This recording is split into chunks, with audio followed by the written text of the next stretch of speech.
Sir, income tax notice వచ్చిందా sir? Yes sir, అందరికి వస్తుంది. అసలు జస్ట్ అది ఇంటిమేషన్ లాగా, నోటీస్ అయితే కాదు అది. అదేంటంటే లైక్ ఫామ్ 16 ఐటీఆర్కి తేడా ఉంది. సో మీరు చెక్ చేసుకుని కావాలంటే మళ్ళీ రివైజ్ చేసుకుని ఫైల్ చేసుకుని అని చెప్తున్నారు. అబ్వియస్గా తేడా ఉంటుంది దానికి. సో దానికి మనం ఏదో తప్పు చేసాం అన్నట్టయితే కాదు. ఎవ్రీ సీఏ కానీ ట్యాక్స్ కన్సల్టెంట్ సిచ్యువేషన్ ఇలానే ఉంది. అందరూ ప్యానిక్ అవుతున్నారు క్లయింట్స్ అనేది. అసలు ప్యానిక్ అవ్వాల్సిన అవసరం లేదు, ఎందుకంటే మనం ఫైల్ చేసేటన్ని జెన్యున్ కేసెసే.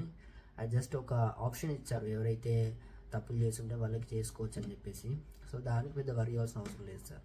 ఇప్పుడు అది ఇన్కమ్ ట్యాక్స్ పోర్టల్ కూడా కనిపించదు మనకి. సో వాళ్ళు జస్ట్ ఒక టెక్స్ట్ మెసేజ్ పంపించారు, లేనిది ఏమంటే చెక్ చేసుకుని ఈ డిఫరెన్స్ వస్తుంది అని చెప్పేసి. ప్రాపర్గా ఒకటి ఐడెంటిఫై చేసి మాకు ఈ డిఫరెన్స్ వస్తుంది అని చెప్పి ఒక కేసు లేదు నాకు తెలిసినంత వరకు అయితే. సో దాని గురించి వరి అవ్వాల్సిన అవసరం లేదు సార్.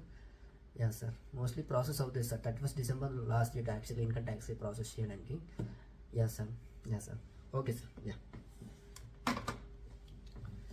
ఇలానే మీ క్లయింట్స్ కూడా కాల్ చేస్తున్నారా? లైక్ క్లయింట్స్ ప్యానిక్ అవుతున్నారు ఇన్కమ్ ట్యాక్స్ నోటీస్ గురించి? ఎస్, అది జస్ట్ ఒక టెక్స్ట్ మెసేజ్ లైక్ ఇంటిమేషన్ లాగానే కానీ తప్ప అది మనం తప్పు చేసామని అయితే కాదు. సో ప్యానిక్ అవ్వకండి. Yeah, bye guys, this is CS I Kiran Kola.